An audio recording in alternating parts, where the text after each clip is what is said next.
مجید کی سورہ آراف کی آیت نمبر 175 اور 76 میں اس واقعے کا ذکر ملتا ہے۔ اگر ہم ان آیات کو پڑھیں تو ہمیں پتہ چل جائے گا کہ وہ شخص دنیا کا کتا بن گیا تھا، یعنی دنیا کی محبت اس کے دل میں گھر کر گئی تھی اور یہ اپنی نفسانی خواہشات کے پیچھے لگ کر اللہ کو بھول گیا، اور نتیجہ کیا نکلا کہ یہ دنیا میں رسوا ہو گیا اور آخرت میں بھی اس کا ٹھکانہ جہنم کی آگ بن گیا۔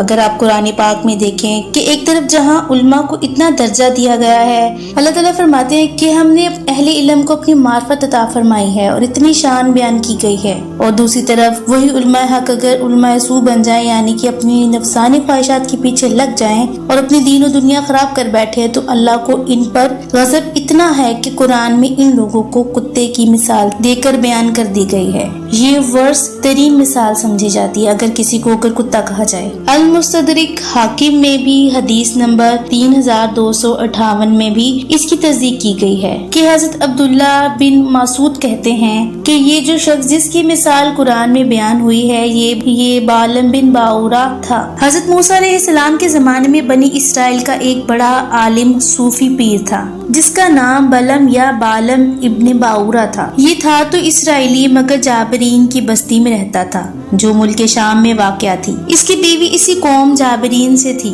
بالم اس وقت کا بڑا ولی عالم صوفی تھا، اللہ تعالیٰ کا اسم اعظم جانتا تھا، مقبول دعا تھا، اپنے گھر میں بیٹھ کر عرش اعظم کو دیکھا کرتا تھا، لوگوں کو علم سکھاتا تھا اور اس کے درس میں 12,000 طالب علم ہوتے تھے جو اس کا بتایا ہوا سبق لکھ لیتے تھے۔ اس کی ہر بات لکھی جاتی تھی، الغرض کہ وہ انتہائی عروج کو پہنچ چکا تھا۔ ناظرین کرام، حضرت موسیٰ علیہ السلام جب بنی اسرائیل کو لے کر اس علاقے پر حملہ کرنے اور اسے فتح فرمانے کے لیے جب کنعانی علاقہ میں داخل ہوئے جو شام کے علاقے میں واقع تھا، تو قوم جابرین جمع ہو کر اس کے پاس آئی اور کہا کہ موسیٰ تیز مزاج ہیں اور ان کے ساتھ لشکر جرار ہے، اور اگر وہ ہمارے علاقہ پر قابض ہو گئے تو تمہاری خیر نہیں، تو ان کے لیے بد دعا کر کے وہ یہاں داخل نہ ہو پائے۔ بالم بولا، وہ اللہ کے نبی ہیں، ان پر کسی کی بد دعا کا اثر نہیں ہو سکتا، بلکہ میری دنیا اور دین برباد ہو جائیں گی۔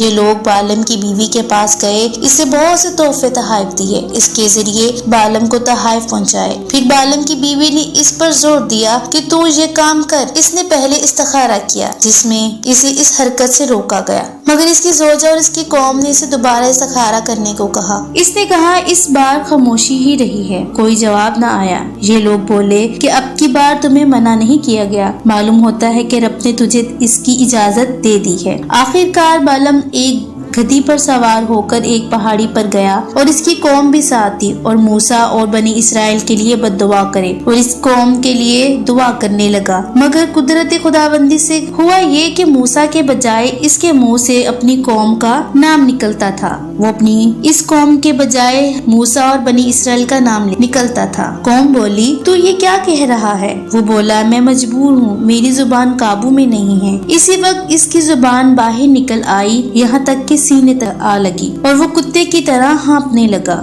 اور پھر لوگوں سے بولا، میری دین اور دنیا دونوں تباہ ہو گئے ہیں، اب تم ایک تدبیر کرو جس سے بنی اسرائیل تباہ ہو جائے۔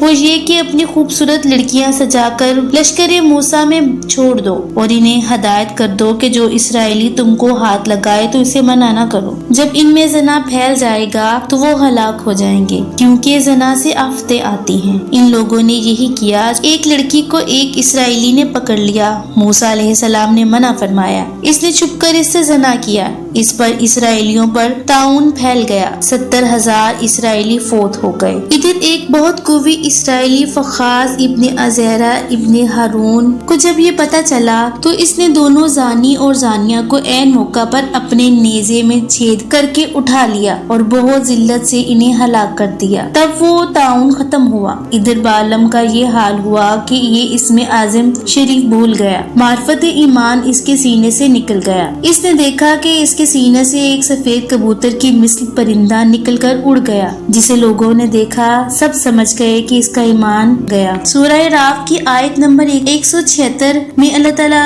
فرماتے ہیں، جس کی تفسیر کچھ یوں ہے، اگر ہم بالم پر رحم کرنا چاہتے تو ان آیات کے ذریعے اسے اونچا کر دیتے، اسی حالت میں مرتا اور اس کا درجہ بہت ہی اونچا ہو جاتا، وہ فرشتوں سے بڑھ جاتا، مگر وہ تو اونچا ہو کر دنیا کی طرف جھک گیا، ذلت و خواری کی زمین پکڑ گیا، کیونکہ اپنی نفسانی خواہشات کے پیچھے چل پڑا۔ لوگوں کے تحفے تحائف بیوی کی ضد اسے لے بیٹھی۔ انجام یہ ہوا کہ اس کی حالت کتے کی سی ہو گئی۔ اسے کچھ درکار ہو تب بھی زبان نکالے اور ہانپتا پھرتا، اگر اسے کچھ کھلاؤ تو بھی۔ اللہ تعالیٰ فرماتے ہیں یہ حالت بلم کی نہیں بلکہ ہماری آیتوں کو جھٹلانے والوں کی حالت بھی یہی ہوگی۔ وہ صرف وہ صورت میں انسان ہیں مگر سیرت میں ذلیل و خوار کتے کی طرح ہیں۔ اللہ تعالیٰ ہم سب کو خواہشات نفسانی سے اپنی پناہ میں رکھے، آمین یا رب العالمین۔